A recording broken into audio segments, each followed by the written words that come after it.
ಈಗ ರಾಜಕೀಯದ ವಿದ್ಯಮಾನಗಳನ್ನು ನೋಡೋಣ. ನವೆಂಬರ್ ಕ್ರಾಂತಿನೂ ಇಲ್ಲ, ಡಿಸೆಂಬರ್ ಕ್ರಾಂತಿನೂ ಇಲ್ಲ, ಜನವರಿ ಫೆಬ್ರವರಿಗೂ ಆಗೋದಿಲ್ಲ. ಕ್ರಾಂತಿ ಆಗೋದು ಏನಿದ್ರು 2028ರಲ್ಲಿ ಅದು ಕಾಂಗ್ರೆಸ್ ಮತ್ತೆ ಅಧಿಕಾರಕ್ಕೆ ಬರುವ ಮೂಲಕ ಅಂತ ಡಿಸಿಎಂ ಡಿಕೆ ಶಿವಕುಮಾರ್ ಹೇಳಿದ್ದಾರೆ. ದೆಹಲಿಯಲ್ಲಿ ಮಾತಾಡಿದ ಡಿಕೆಶಿ, ನಾನು ಯಾರನ್ನೂ ದೆಹಲಿಯಲ್ಲಿ ಭೇಟಿ ಮಾಡೋದಿಲ್ಲ. ಸಿಎಂ 5 ವರ್ಷ ಇರಬೇಕು ಅಂದ್ರೆ 5 ವರ್ಷ ಇರ್ತಾರೆ, 10 ವರ್ಷ ಇರಬೇಕು ಅಂದ್ರೆ 10 ವರ್ಷ ಇರ್ತಾರೆ, 15 ವರ್ಷ ಇರಬೇಕು ಅಂದ್ರೆ 15 ವರ್ಷ ಇರ್ತಾರೆ. ನಮಗೆ ಕೊಟ್ಟ ಕೆಲಸ ಮಾಡ್ಕೊಂಡು ಹೋಗ್ತಾ ಇರಬೇಕು. ನಾನು ಪಕ್ಷದ ಶಿಸ್ತಿನ ಸಿಪಾಯಿ, ಪಕ್ಷದ ರೇಖೆ ಬಿಟ್ಟು ನಾನು ಎಂದಿಗೂ ಹೋಗೋದಿಲ್ಲ ಅಂತ ಡಿಸಿಎಂ ಡಿಕೆ ಶಿವಕುಮಾರ್ ಹೇಳಿದ್ದಾರೆ. ಲೀಡರ್ಶಿಪ್ ಅಂತ ನಾನು ಹೇಳಿದ್ದೀನಾ, ಇಲ್ಲಾಂದ್ರೆ ಸಿಎಂ ಹೇಳಿದಾರಾ? ಏನಿಲ್ಲ, ನಾವು ಪಾರ್ಟಿಲಿ ಹೆಂಗೆ ಹೇಳ್ತಾರೆ ಹಂಗೆ ಕೇಳ್ಕೊಂಡು ಹೋಗ್ತೀವಿ ಅಂತ ಹೇಳಿದ್ವಿ. 5 ವರ್ಷ ಸಿಎಂ ಇರಬೇಕು ಅಂದ್ರೆ 5 ವರ್ಷ ಸಿಎಂ ಇರ್ತಾರೆ, 10 ವರ್ಷ ಇರಬೇಕು ಅಂದ್ರೆ 10 ವರ್ಷ ಇರ್ತಾರೆ, 15 ವರ್ಷ ಇರಬೇಕು ಅಂದ್ರೆ 15 ವರ್ಷ ಇರ್ತಾರೆ. ನಮ್ಗೆ ಏನೇನು ಕೆಲಸ ಹೇಳಿದ್ರೆ ನಾವು ಮಾಡ್ಕೊಂಡು ಹೋಗ್ತಾ ಇರಬೇಕು. ನಾನು ಮಾತ್ರ ಪಾರ್ಟಿ ಶಿಸ್ತಿನ ಸಿಪಾಯಿ.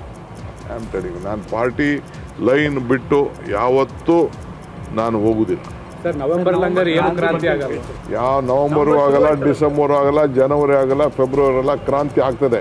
2023ಕ್ಕೆ ಕ್ರಾಂತಿ, 2028ಕ್ಕೆ ಕ್ರಾಂತಿ, 28ಕ್ಕೆ ಕ್ರಾಂತಿ ಆಗ್ತದೆ. ವಾಪಸ್ ಈ ರಾಜ್ಯದಲ್ಲಿ ಕಾಂಗ್ರೆಸ್ ಸರ್ಕಾರ ಬರ್ತದೆ. ಈಗ ರಾಜ್ಯದಲ್ಲಿ ದಲಿತ ಸಿಎಂ ಕೂಗು ಕೇಳಿ ಬಂದಿದೆ. ದಲಿತರನ್ನ ಸಿಎಂ ಮಾಡಿ ಅಂತ ಕರ್ನಾಟಕ ರಾಜ್ಯ ಆದಿಜಾಂಬವ ಸಂಘದ ಪದಾಧಿಕಾರಿಗಳು ಮೆರವಣಿಗೆ ಮಾಡಿದ್ದಾರೆ. ಆದಿಜಾಂಬವ ಸಮುದಾಯದ ಸಿದ್ದರಾಜು ನೇತೃತ್ವದಲ್ಲಿ ಪ್ರತಿಭಟನೆ ನಡೆದಿದ್ದು, ಸಚಿವ ಸತೀಶ್ ಜಾರಕಿಹೊಳಿ, ಎಚ್ಸಿ ಮಹದೇವಪ್ಪ ನಿವಾಸದ ಬಳಿ ಮೆರವಣಿಗೆ ಮಾಡಲಾಯಿತು. ಇನ್ನು ಸತೀಶ್ ಜಾರಕಿಹೊಳಿ ನಿವಾಸದ ಬಳಿ ಪೊಲೀಸರೊಂದಿಗೆ ವಾಗ್ವಾದ ನಡೆಯಿತು. 11 ಲಿಂಗಾಯತರು ಸಿಎಂ ಆಗಿದ್ದಾರೆ, 9 ಜನ ಒಕ್ಕಲಿಗರು ಸಿಎಂ ಆಗಿದ್ದಾರೆ, 5 ಹಿಂದುಳಿದವರು ಸಿಎಂ ಆಗಿದ್ದಾರೆ, 2 ಬ್ರಾಹ್ಮಣರು ಅಂದ್ರೆ 2 ಸಿಎಂ ಆಗಿದ್ದಾರೆ. ಒಬ್ಬರು ದಲಿತ ಸಮುದಾಯದವರು ಸಿಎಂ ಆಗಿಲ್ಲ. ದಲಿತರೆಲ್ಲ ಸಿಎಂ ಮಾಡಬೇಕು ಅಂತ ಪ್ರತಿಭಟನಾಕಾರರು ಆಗ್ರಹಿಸಿದರು. ಚುನಾವಣಾ ರಾಜಕೀಯಕ್ಕೆ ಶಾಸಕ ಬಿಕೆ ಸಂಗಮೇಶ್ ನಿವೃತ್ತಿ ಘೋಷಣೆ ಮಾಡಿದ್ದಾರೆ. ಶಿವಮೊಗ್ಗ ಜಿಲ್ಲೆಯ ಭದ್ರಾವತಿ ವಿಧಾನಸಭಾ ಕ್ಷೇತ್ರದ ಹಾಲಿ ಶಾಸಕ ಬಿಕೆ ಸಂಗಮೇಶ್ ಮುಂದಿನ ಚುನಾವಣೆಯಿಂದ ನಾನು ಸ್ಪರ್ಧಿಸೋದಿಲ್ಲ ಅಂತ ಹೇಳಿದ್ದಾರೆ. ತಮ್ಮ ಪುತ್ರ ಗಣೇಶ್ ಅವರಿಗೆ ನೀವೆಲ್ಲರೂ ಬೆಂಬಲ ನೀಡಿ ಆಶೀರ್ವಾದಿಸಬೇಕು ಅಂತ ಕೇಳಿಕೊಂಡಿದ್ದಾರೆ. ಸರ್ಕಾರಿ ಸ್ಥಳದಲ್ಲಿ ಕಾರ್ಯಕ್ರಮ ನಡೆಸಲು ಆರ್ಎಸ್ಎಸ್ ಸೇರಿದಂತೆ ಎಲ್ಲಾ ಖಾಸಗಿ ಸಂಘಟನೆಗಳು ಅನುಮತಿ ಪಡೆಯಬೇಕು ಅಂತ ಸರ್ಕಾರ ಆದೇಶ ಹೊರಡಿಸಿತ್ತು. ಸರ್ಕಾರದ ಈ ಆದೇಶವನ್ನ ಪ್ರಶ್ನಿಸಿ ಹಲವರು ಹೈಕೋರ್ಟ್ ಮೆಟ್ಟಿಲೇರಿದ್ರು. ಆದರೆ ಏಕಸದಸ್ಯ ಪೀಠದಲ್ಲಿ ಸರ್ಕಾರದ ಆದೇಶಕ್ಕೆ ಸ್ಟೇ ನೀಡಲಾಗಿತ್ತು. ತಡೆಯಾಜ್ಞೆ ತೆರವು ಕೋರಿ ಧಾರವಾಡದ ದ್ವಿಸದಸ್ಯ ಪೀಠದಲ್ಲಿ ಸರ್ಕಾರ ಮೇಲ್ಮನವಿ ಸಲ್ಲಿಸಿತ್ತು. ಇದೀಗ ಸರ್ಕಾರ ಸಲ್ಲಿಸಿದ್ದ ಮೇಲ್ಮನವಿ ಅರ್ಜಿ ವಜಾಗೊಂಡಿದೆ. ಮತ್ತೆ ಸರ್ಕಾರಕ್ಕೆ ಮುಖಭಂಗವಾಗಿದೆ. ಅವ್ರ ಜಡ್ಜ್ಮೆಂಟ್ನ ಪ್ರೊನೌನ್ಸ್ ಮಾಡಿ ಸರ್ಕಾರದ ಅಪೀಲ್ನ ವಜಾ ಮಾಡಿದ್ದಾರೆ. ವಜಾ ಮಾಡಿ ನೀವು ಅಪ್ಲಿಕೇಶನ್ನ ಸ್ಟೇ ವೆಕೇಟ್ ಮಾಡಲಿಕ್ಕೆ ಅದೇ ಕೋರ್ಟ್ ಮುಂದೆ ಹೋಗಿ ಅಂತಂದು ಆದೇಶದಲ್ಲಿ ಬರೆದಿದ್ದಾರೆ.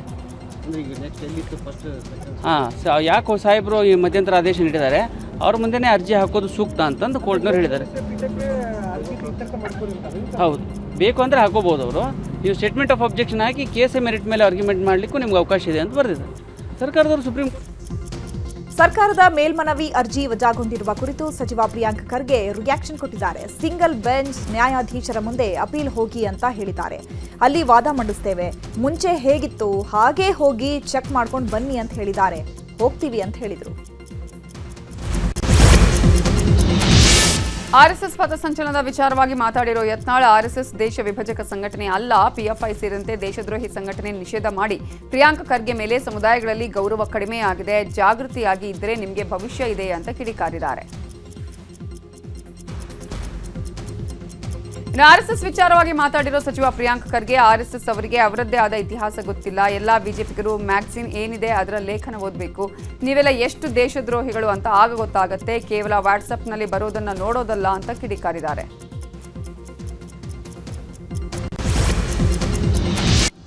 ಈಗ ರಾಜ್ಯಕ್ಕೆ ಸಂಬಂಧಪಟ್ಟಂತಹ ಸುದ್ದಿ. ಬೆಂಗಳೂರಲ್ಲಿ ಶಾಲೆಗಳಿಗೆ ಇಮೇಲ್ ಮೂಲಕ ಬಾಂಬ್ ಬೆದರಿಕೆ ಹಾಕಿದ್ದ ಮಹಿಳೆ ಕೊನೆಗೂ ಅಂಧರಾಗಿದ್ದಾಳೆ. ಗುಜರಾತ್ ಮೂಲದ ಸಾಫ್ಟ್ವೇರ್ ಇಂಜಿನಿಯರ್ ರೆನೆ ಜೋಶಿಲ್ದಾ ಬಂಧಿತ ಆರೋಪಿ. ಬೆಂಗಳೂರಿನ 7 ಶಾಲೆಗೆ ಮಹಿಳೆ ಬಾಂಬ್ ಬೆದರಿಕೆ ಹಾಕಿದ್ಲಂತೆ. ತಾನು ಪ್ರೀತಿ ಮಾಡ್ತಾ ಇದ್ದ ಯುವಕ ತನ್ನನ್ನ ಪ್ರೀತಿ ಮಾಡ್ತಿಲ್ಲ ಎಂಬ ಕೋಪಕ್ಕೆ ಬಾಂಬ್ ಬೆದರಿಕೆ ಹಾಕಿದ್ದಾರೆ ಎನ್ನಲಾಗಿದೆ. ತಿಂಡಿ ಪ್ಯಾಕೆಟ್ ಅಲ್ಲಿ ಹಾವಿನ ತುಂಡು ಪತ್ತೆಯಾಗಿದೆ ಅಂತ ಆರೋಪಿಸಲಾಗಿದೆ. ದಕ್ಷಿಣ ಕನ್ನಡ ಜಿಲ್ಲೆಯ ಬೆಳ್ತಂಗಡಿಯ ಮುಂಡಾಜಿಯ ಸೋಮನ್ ತಡ್ಕದಲ್ಲಿ ಘಟನೆ ನಡೆದಿದೆ. ಅಬ್ದುಲ್ ಮುಸ್ಲಿಯಾರ್ ಅನ್ನುವರ ಮಗಳು ಖರೀದಿಸಿದ್ದ ಜಂಕ್ ಫುಡ್ ಪ್ಯಾಕೆಟ್ ಅಲ್ಲಿ ಹಾವಿನ ಮಾದರಿಯ ವಸ್ತು ಪತ್ತೆಯಾಗಿದೆ. ಸದ್ಯ ಪತ್ತೆಯಾದ ಹಾವಿನ ಮಾದರಿಯ ವಸ್ತುವನ್ನು ಆರೋಗ್ಯ ಇಲಾಖೆಯ ಪರೀಕ್ಷೆಗೆ ಕಳುಹಿಸಲಾಗಿದ್ದು, ಇದರಿಂದ ಆರೋಗ್ಯಕ್ಕೆ ಯಾವುದೇ ಸಮಸ್ಯೆ ಇಲ್ಲ ಅಂತ ವೈದ್ಯರು ಮಾಹಿತಿ ಕೊಟ್ಟಿದ್ದಾರೆ. ಇನ್ನು ಚಾಮರಾಜನಗರದ ಮಲೆಕೂರು ಸರ್ಕಾರಿ ಶಾಲೆಯ ದುಸ್ಥಿತಿ ಬಗ್ಗೆ ನ್ಯೂಸ್ 18 ವರದಿ ಬಿತ್ತರ ಮಾಡಿತ್ತು. ಸದ್ಯ ವರದಿ ಬೆನ್ನಲ್ಲೇ ಉಸ್ತುವಾರಿ ಸಚಿವ ವೆಂಕಟೇಶ್ ಹಾಗೂ ಶಿಕ್ಷಣ ಇಲಾಖೆಯ ಅಧಿಕಾರಿಗಳು ಶಾಲೆಗೆ ಭೇಟಿ ನೀಡಿದ್ದಾರೆ. ಶಾಲೆಯ ದುಸ್ಥಿತಿ ನೋಡ್ತಾ ಇದ್ದಾರೆ ಸಚಿವ ವೆಂಕಟೇಶ್. ಸ್ವತಃ ಅವರೇ ಪರಿಶೀಲನೆ ಮಾಡ್ತಾ ಇದ್ದಾರೆ. ದುಸ್ಥಿತಿಯಲ್ಲಿರುವಂತಹ ಶಾಲಾ ಕಟ್ಟಡಕ್ಕೆ ಕಾಯಕಲ್ಪ ನೀಡುವ ಭರವಸೆ ಕೊಟ್ಟಿದ್ದಾರೆ.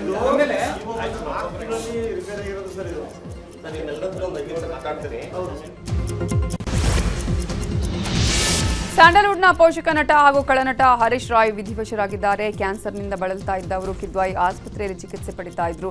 ಆದರೆ ಇವತ್ತು ಚಿಕಿತ್ಸೆ ಫಲಿಸದೆ ನಿಧನರಾಗಿದ್ದಾರೆ. ಇನ್ನು ಹರೀಶ್ ರಾಯ್ ಅವರ ಪಾರ್ಥಿವ ಶರೀರವನ್ನು ಅಂಜನಾಪುರ ಬಳಿ ಇರುವ ನಿವಾಸಕ್ಕೆ ತರಲಾಗಿದ್ದು ರಾತ್ರಿ 8ರವರೆಗೆ ಅಂತಿಮ ದರ್ಶನಕ್ಕೆ ವ್ಯವಸ್ಥೆ ಮಾಡಲಾಗಿದೆ. ಬಳಿಕ ಪಾರ್ಥಿವ ಶರೀರವನ್ನು ಉಡುಪಿಯ ಅಂಬಲಪಾಡಿಗೆ ತಗೊಂಡು ಹೋಗಲಾಗುತ್ತೆ. ಇನ್ನು ನಟ ಯಶ್ ಕೂಡ ಆಗಮಿಸಿ ಹರೀಶ್ ರಾಯ್ ಅವರ ಅಂತಿಮ ದರ್ಶನ ಪಡೆದು ಹರೀಶ್ ರಾಯ್ ಪುತ್ರ ಹಾಗೂ ಮಡದಿಗೆ ಸಾಂತ್ವನ ಹೇಳಿದರು.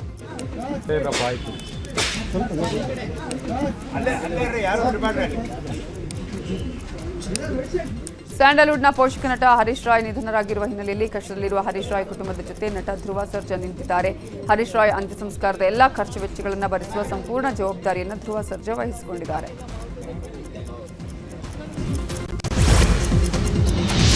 ನಟಿ ರಶ್ಮಿಕಾ ಮಂದಣ್ಣ ಮತ್ತು ನಟ ವಿಜಯ್ ದೇವರಕೊಂಡ ಮದುವೆ ಫಿಕ್ಸ್ ಆಗಿದೆ. ಮುಂದಿನ ವರ್ಷ ಫೆಬ್ರವರಿ 26ಕ್ಕೆ ಕಲ್ಯಾಣ ನಡೆಯಲಿದೆ. ರಾಜಸ್ಥಾನದ ಐಷಾರಾಮಿ ಅರಮನೆಯಲ್ಲಿ ಅದ್ದೂರಿಯಾಗಿ ರಶ್ಮಿಕಾ ವಿಜಯ್ ದೇವರಕೊಂಡ ವಿವಾಹ ನಡೆಯಲಿದೆ. ಮದುವೆ ಬಗ್ಗೆ ಅಧಿಕೃತ ಘೋಷಣೆ ಒಂದೇ ಬಾಕಿ ಇರೋದು. ಈಗ ಕ್ರೈಮ್ ಲೋಕದ ಸುದ್ದಿ ನೋಡೋಣ. ಇವತ್ತು ಬಿಹಾರದ ವಿಧಾನಸಭೆಗೆ ನಡೆದ ಮೊದಲ ಹಂತದ ಚುನಾವಣೆ ಅಂತ್ಯವಾಗಿದೆ. 18 ಜಿಲ್ಲೆಗಳ 121 ಕ್ಷೇತ್ರಗಳಲ್ಲಿ ಮೊದಲ ಹಂತದ ಮತದಾನ ನಡೆಯಿತು. ಮತಗಟ್ಟೆಗಳ ಮುಂದೆ ಜನ ಸಾಲಾಗಿ ಬಂದು ಮತದಾನ ಮಾಡಿದ್ರು. 60%ಕ್ಕಿಂತಲೂ ಹೆಚ್ಚಿನ ಮತದಾನ ಆಗಿದೆ. 1314 ಅಭ್ಯರ್ಥಿಗಳ ಭವಿಷ್ಯ ಇವಿಎಂನಲ್ಲಿ ಭದ್ರವಾಗಿದೆ. ಆರ್ಜೆಡಿ ಅಧ್ಯಕ್ಷ ತೇಜಸ್ವಿ ಯಾದವ್, ಬಿಹಾರ ಸಿಎಂ ನಿತೀಶ್ ಕುಮಾರ್, ಜೆಡಿಯು ನಾಯಕರಾದ ಶ್ರವಣ್ ಕುಮಾರ್, ವಿಜಯ್ ಕುಮಾರ್ ಚೌಧರಿ, ತೇಜ್ ಪ್ರತಾಪ್ ಯಾದವ್ ಸೇರಿದಂತೆ ಹಲವು ನಾಯಕರು ಮತದಾನ ಮಾಡಿದರು. ಬಿಹಾರದ ಲಖೀಸರಾ ಕ್ಷೇತ್ರದಲ್ಲಿ ಉಪಮುಖ್ಯಮಂತ್ರಿ ವಿಜಯ್ ಕುಮಾರ್ ಸಿನ್ಹಾ ಅವರ ಕಾರಿನ ಮೇಲೆ ಆರ್ಜೆಡಿ ಬೆಂಬಲಿಗರು ಕಲ್ಲು ಮತ್ತು ಚಪ್ಪಲಿ ತೂರಿದ್ದಾರೆ. ಖೋರಿಆರಿ ಗ್ರಾಮಕ್ಕೆ ಭೇಟಿ ನೀಡಿದ ವೇಳೆ ವಿಜಯ್ ಕುಮಾರ್ ಇದ್ದಂತಹ ಕಾರಿಗೆ ಮುತ್ತಿಗೆ ಹಾಕಿದ ಆರ್ಜೆಡಿ ಬೆಂಬಲಿಗರು ಕಾರಿನ ಮೇಲೆ ಕಲ್ಲು, ಚಪ್ಪಲಿ ಮತ್ತು ಸಗಣಿ ಎಸೆದು ಆಕ್ರೋಶವನ್ನು ವ್ಯಕ್ತಪಡಿಸಿದ್ದಾರೆ.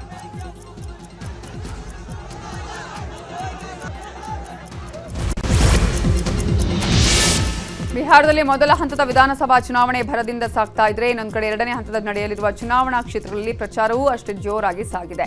ಬಿಹಾರದ ಅರಾರಿಯಾದಲ್ಲಿ ಪ್ರಧಾನಿ ನರೇಂದ್ರ ಮೋದಿ ಚುನಾವಣಾ ರ್ಯಾಲಿ ನಡೆಸಿದ್ದು ಕಾಂಗ್ರೆಸ್ ಮತ್ತು ಆರ್ಜೆಡಿ ವಿರುದ್ಧ ವಾಗ್ದಾಳಿ ನಡೆಸಿದ್ದಾರೆ. 1990ರಿಂದ 2005ರವರೆಗಿನ 15 ವರ್ಷಗಳ ಕಾಲ ನಡೆದ ಜಂಗಲ್ ರಾಜ್ ಬಿಹಾರವನ್ನ ನಾಶ ಮಾಡಿತು.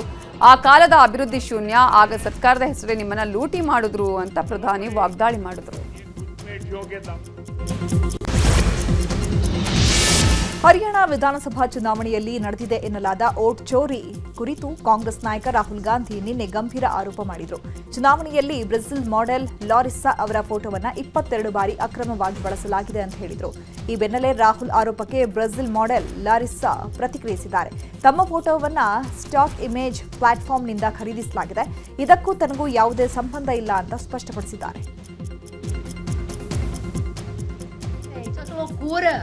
Que doideira é essa que mundo nós estamos vivendo? Aí um repórter me chamou, querendo...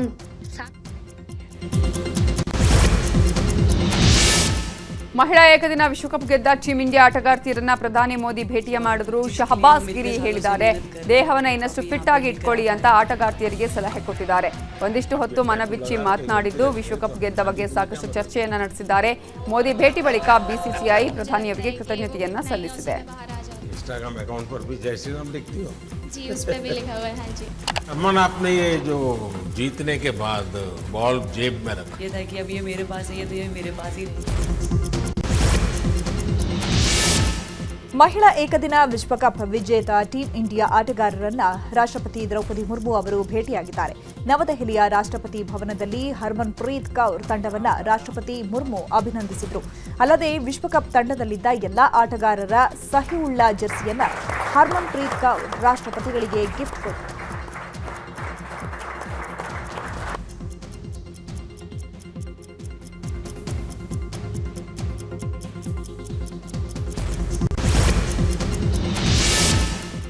ಬ್ಯಾಂಕಾಕ್ನಲ್ಲಿ 74ನೇ miss universe ಸ್ಪರ್ಧೆಯ ಉದ್ಘಾಟನಾ ಸಮಾರಂಭದಲ್ಲಿ ಸ್ಪರ್ಧಿಗಳು ಹಾಗೆಯೇ ಆಯೋಜಕರ ನಡುವೆ ಮಾತಿನ ಚಕಮಕಿ ನಡೆದಿದೆ.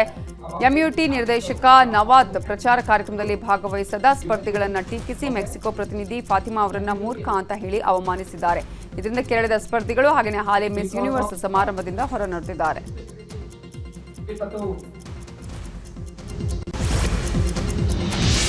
ವಿದೇಶ ಸುದ್ದಿಗಳನ್ನ ನೋಡ್ತಾ ಹೋಗೋಣ. ಯುದ್ಧದ ಸಮಯದಲ್ಲಿ ಭಾರತ ಮತ್ತು ಪಾಕಿಸ್ತಾನದ ನಡುವೆ ಶಾಂತಿ ಸ್ಥಾಪನೆಗೆ ಮಧ್ಯವರ್ತಿಯಾಗಿ ಕೆಲಸ ಮಾಡಿರುವುದಾಗಿ ಮತ್ತೊಮ್ಮೆ ಅಮೆರಿಕ ಅಧ್ಯಕ್ಷ ಟ್ರಂಪ್ ಪುನರ್ ಉಚ್ಚರಿಸಿದ್ದಾರೆ. ಅಲ್ಲದೆ ಭಾರತ ಪಾಕ್ ಯುದ್ಧದಲ್ಲಿ 8 ಜೆಟ್ ವಿಮಾನಗಳು ನಾಶವಾಗಿವೆ ಎಂದಿದ್ದಾರೆ. ಅಮೆರಿಕ ಮಧ್ಯಸ್ಥಿಕೆ ವಹಿಸಿಕೊಳ್ಳದಿದ್ದರೆ ಭಾರತ ಪಾಕಿಸ್ತಾನ ಸಂಘರ್ಷವನ್ನ ತೀವ್ರಗೊಳಿಸ್ತಾ ಇತ್ತು. ನಾವು 2 ರಾಷ್ಟ್ರಗಳಿಗೆ ವ್ಯಾಪಾರ ಬೆದರಿಕೆ ಹಾಕಿ ಸಂಘರ್ಷವನ್ನ ತಪ್ಪಿಸಿದೆವು. ಮಿಲಿಟರಿ ಹೊಡೆದಾಟದಲ್ಲಿ 8 ಯುದ್ಧ ವಿಮಾನಗಳನ್ನ ಕಳೆದುಕೊಳ್ಳುವುದು ಅಂದ್ರೆ ಸಾಮಾನ್ಯ ಸಂಗತಿಯಲ್ಲ ಅಂತ ಹೇಳಿದರು. ಟೈಫೂನ್ ಕಲ್ಮಿಗಿ ಅನ್ನುವ ಹೆಸರಿನ ಚಂಡಮಾರುತಕ್ಕೆ ಫಿಲಿಪೈನ್ಸ್ ದೇಶ ತತ್ತರಿಸಿ ಹೋಗಿದೆ. 200 ಕಿಲೋಮೀಟರ್ ವೇಗದಲ್ಲಿ ಅಪ್ಪಳಿಸ್ತಾ ಇರುವ ಚಂಡಮಾರುತಕ್ಕೆ 241 ಮಂದಿ ಬಲಿಯಾಗಿದ್ದಾರೆ. 106 ಮಂದಿ ಕಾಣೆಯಾಗಿದ್ದಾರೆ. ಈಗ ಜನರಲ್ಲಿ ಹೆಚ್ಚಿನವರು ಸೆಬುವಿನ ಮಧ್ಯ ಪ್ರಾಂತ್ಯದ ನಿವಾಸಿಗಳಾಗಿದ್ದಾರೆ. ಹಠಾತ್ ಪ್ರವಾಹದಿಂದ 106 ಊರುಗಳೇ ಮುಳುಗಡೆಯಾಗಿದೆ. ಸುಮಾರು 20 ಲಕ್ಷ ಜನ ಸಂತ್ರಸ್ತರಾಗಿದ್ದು 5,60,000 ಜನರನ್ನು ಸುರಕ್ಷಿತ ಸ್ಥಳಗಳಿಗೆ ಸ್ಥಳಾಂತರಿಸಲಾಗಿದೆ. ಭಾರತ ಹಾಗೂ ಆಸ್ಟ್ರೇಲಿಯಾ ನಡುವೆ ನಡೆದ 4ನೇ ಟಿ20 ಪಂದ್ಯದಲ್ಲಿ ಟೀಂ ಇಂಡಿಯಾ 48 ರನ್ಗಳಿಂದ ಜಯ ಸಾಧಿಸಿದೆ. ಈ ಮೂಲಕ 5 ಪಂದ್ಯಗಳ ಟಿ20 ಸರಣಿಯಲ್ಲಿ ಸೂರ್ಯಕುಮಾರ್ ಪಡೆ 2-1 ಅಂತರದ ಮುನ್ನಡೆಯನ್ನು ಪಡೆದುಕೊಂಡಿದೆ. ಕ್ವೀನ್ಸ್ಲ್ಯಾಂಡ್ನ ಕೆನರಾ ಓವಲ್ ಕ್ರೀಡಾಂಗಣದಲ್ಲಿ ಟಾಸ್ ಸೋತು ಮೊದಲು ಬ್ಯಾಟಿಂಗ್ ಮಾಡಿದ ಟೀಂ ಇಂಡಿಯಾ 167 ರನ್ ಕಲೆ ಹಾಕಿತು. 167 ರನ್ಗಳ ಗುರಿ ಬೆನ್ನಟ್ಟಿದ ಆಸ್ಟ್ರೇಲಿಯಾ 119 ರನ್ಗಳಿಗೆ ಆಲ್ಔಟ್ ಆಗಿದೆ.